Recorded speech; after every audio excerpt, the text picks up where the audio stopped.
कहानी की शुरुआत में हम एक लड़की को देखते हैं जो कि समुद्र में बहकर एक आइलैंड के किनारे पर आ गई थी। इस लड़की का नाम जेनी होता है और इसके साथ इसका फ्रेंड जैक भी यहाँ बहकर आ गया था। वो उसके पास जाकर उसे चेक करती है तो पता चलता है कि वह बुरी तरह से जख्मी था और कुछ ही देर में वह मर जाता है। यह देखकर वह काफी परेशान हो जाती है और बाद में उसकी बॉडी को वहीं पर छोड़कर वह उस आइलैंड को सर्च करने लगती है। लेकिन इस आइलैंड पर कोई भी नहीं होता। यह पूरा आइलैंड सुनसान था, यानी कि यह लड़की यहाँ पर फंस चुकी थी। इसके बाद जब वह आइलैंड में अंदर जाती है तो उसे एक जगह पर एक बैग मिलता है जिसके अंदर उसे एक लेडीज का पर्स और कुछ बच्चों का सामान मिलता है। यहाँ उसे एक मेडिसिन भी मिलती है जिस पर बहुत पुरानी डेट लिखी हुई थी, जिससे जेनी को समझ आता है कि बहुत सालों पहले शायद यहाँ कोई आया था। उसे इस सामान में माचिस भी मिलती है। उसे वह अपने पास रख लेती है और वापस समंदर के किनारे आती है। उसे वहां पर गिरा हुआ एक बड़ा सा खोखला पेड़ दिखता है।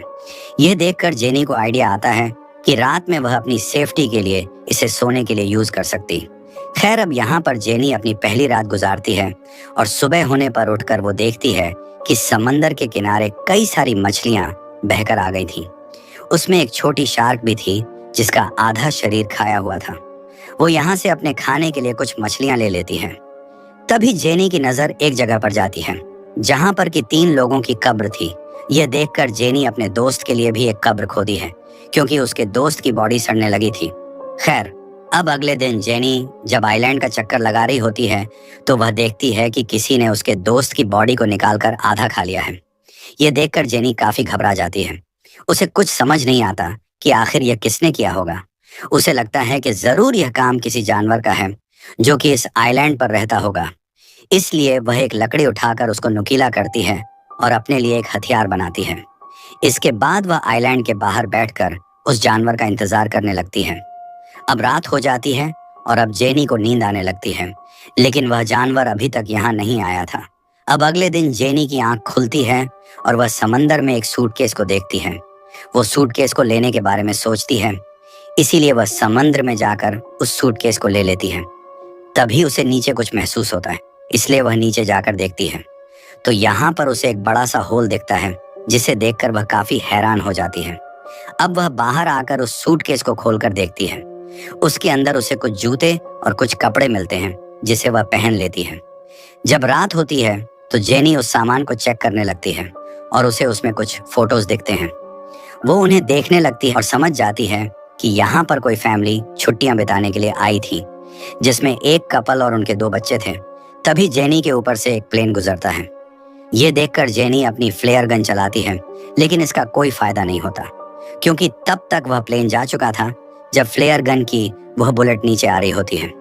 तभी जेनी देखती है कि उसकी परछाई में उसे कोई क्रिएचर दिखाई देता है। ये देखकर वह काफी घबरा जाती है और आइलैंड की तरफ भागने लगती है और एक जगह पर जाकर छिप जाती है। वो क्रिएचर यहाँ आकर जेनी को ढूंढने लगता है। इससे जेनी और भी डर जाती है और आज की रात इसी तरह से बीत जाती है। अब अगली सुबह जेनी फिर से उन्हीं फोटोज को देख रही होती है और वह एक फोटो में 2 चमकती हुई आंखों को नोटिस करती है, जिससे वह समझ जाती है कि यह वही क्रिएचर है जिसे मैंने कल देखा था और शायद इसी ने इस फैमिली को मारा होगा। ये देखकर जेनी और भी ज्यादा डर जाती है और अब वह किसी भी तरह से इस आइलैंड से निकलना चाहती थी। अब इसके बाद वह सूटकेस को खोलती है और उसमें अपनी लाइफ जैकेट डालती है ताकि उसके सहारे वह तैरकर यहाँ से बाहर निकल जाए। इसके बाद वह सूटकेस में बैठकर यहाँ से निकलने की कोशिश करती है, लेकिन वह सूटकेस पलट जाता है। अब उसका यह प्लान फेल हो चुका था, इसलिए वह वापस उसी आइलैंड पर आ जाती है। लेकिन अब उसे उस क्रिएचर से बचने के लिए कोई सेफ जगह चाहिए थी, इसीलिए वह गिरा हुआ पेड़ का यूज करती है जिसे हमने मूवी की शुरू में देखा था। अब जब रात होती है तो वह क्रिएचर फिर से यहाँ आता है और उसे यह भी पता लग जाता है कि जेनी उस पेड़ के होल में छिपी हुई है।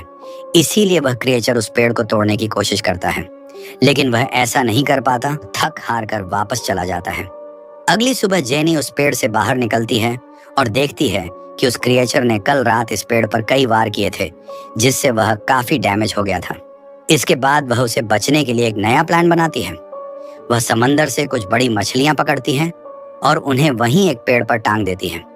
उसका प्लान था कि जब रात में अब क्रिएचर यहाँ आएगा तो वो इन मछलियों को खाकर वापस चला जाएगा और इससे उसकी जान बच जाएगी। अब जेनी अगली सुबह उठकर देखती है उसका यह प्लान काम कर गया। उस क्रिएचर ने यहाँ आकर उन मछलियों को खा लिया था, जिससे जेनी की जान बच गई थी।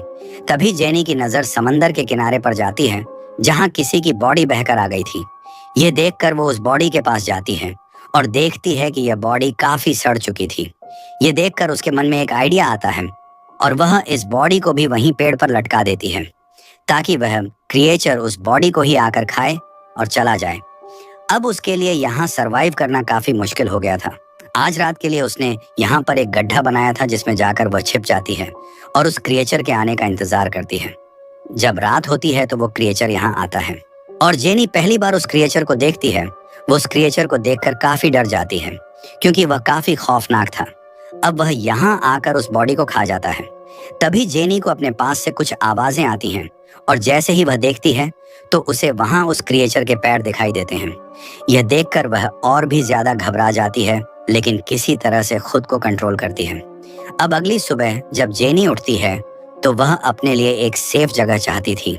अब क्योंकि उसने उस क्रिएचर की हाइट देख ली थी, इसीलिए वह अपने लिए पेड़ के ऊपर एक झूला तैयार करती है। इसके बाद वह उस झूले में जाकर बैठ जाती है। अब जब रात होती है तो वह क्रिएचर फिर से यहाँ आता है और उसे यहाँ जेनी के होने का एहसास हो जाता है। इसलिए वो उस झूले वाले पेड़ को जोर जोर से हिलाने लग जाता है, जिससे वो झूला टूट जाता है और जेनी नीचे गिर जाती है।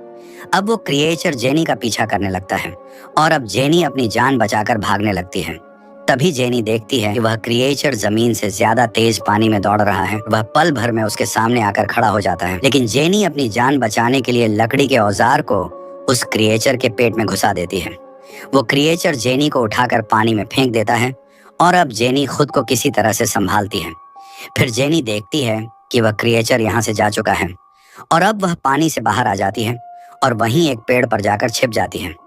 अगली सुबह जब जेनी उठती है कि उसका पैर काफी जख्मी हो चुका था, इसलिए वह खुद को साफ करने के लिए समंदर में जाती है।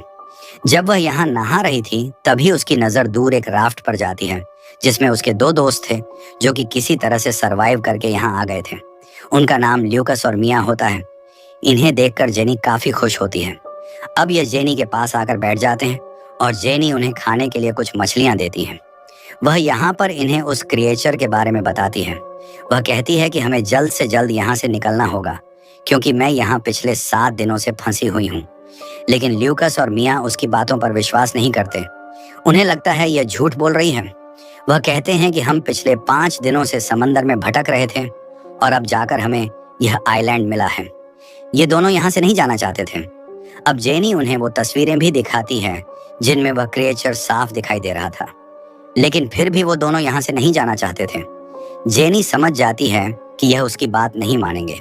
अब इसीलिए वह इनसे छिपकर इनकी राफ्ट लेकर यहाँ से भागने का प्लान बनाती है। वो उनकी राफ्ट लेकर यहाँ से निकलने की कोशिश करती है, लेकिन वो दोनों इसे पकड़ लेते हैं। मिया जेनी पर अटैक कर देती है, जिससे वो बेहोश हो जाती है।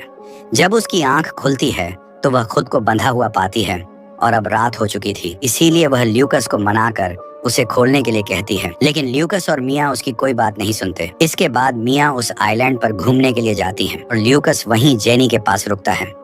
इधर जब मिया वॉक कर रही थी तो वह क्रिएचर पानी से निकलकर उस पर अटैक कर देता है। उसकी आवाज सुनकर ल्यूकस तुरंत वहां पर जाता है, लेकिन वो क्रिएचर मिया को पानी में खींच कर ले जाता है और उसे मार देता है। ये देखकर ल्यूकस बहुत डर जाता है। वो डर कर एक पेड़ पर चढ़ जाता है। अब सुबह हो जाती है, लेकिन ल्यूकस उस पेड़ से नीचे नहीं आता। अब उसे जेनी की बात समझ आ चुकी थी।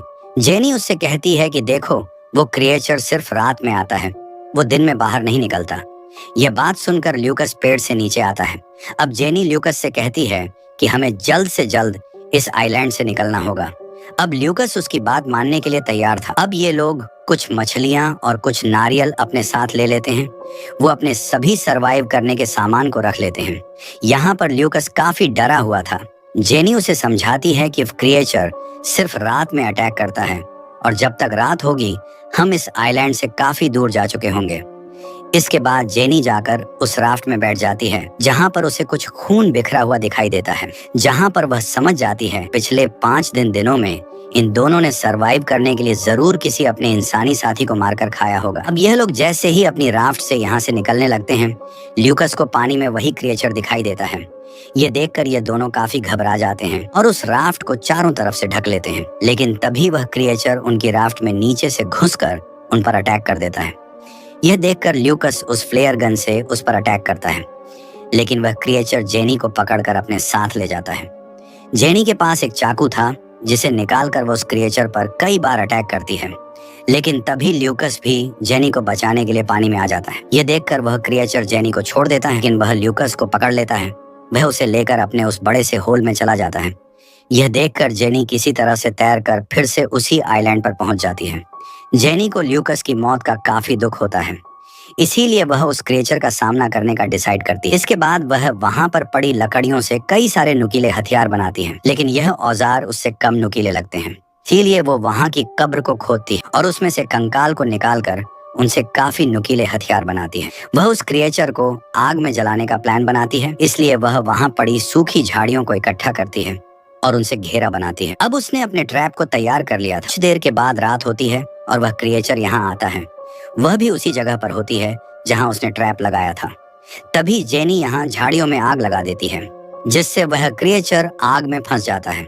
और अब जेनी अपने उन नुकीले हथियारों से उस क्रिएचर पर अटैक करती है, जिससे वह क्रिएचर काफी घायल हो जाता है। लेकिन अब वह जेनी को पकड़ लेता है, लेकिन जेनी उस पर अटैक करके भागने लगती है। तभी वह क्रिएचर उसके सामने आ जाता है, लेकिन अब वह काफी जख्मी हो चुका था, इसलिए वहीं पर गिर जाता है। यह देखकर जेनी उस पर बहुत सारे वार करती है और बाद में उसका गला काट देती है। इसके बाद अब हम देखते हैं जहां जेनी ने आग लगाई थी उससे पूरा आइलैंड जलने लगा था। यानी कि अब इतनी बड़ी आग को देखकर कोई ना कोई आग बुझाने आएगा और उसका प्लान काम कर गया था। और साथ में जेनी भी यहाँ से बचकर बाहर निकल जाएगी। इसी के साथ ये मूवी यहाँ पर खत्म हो जाती है।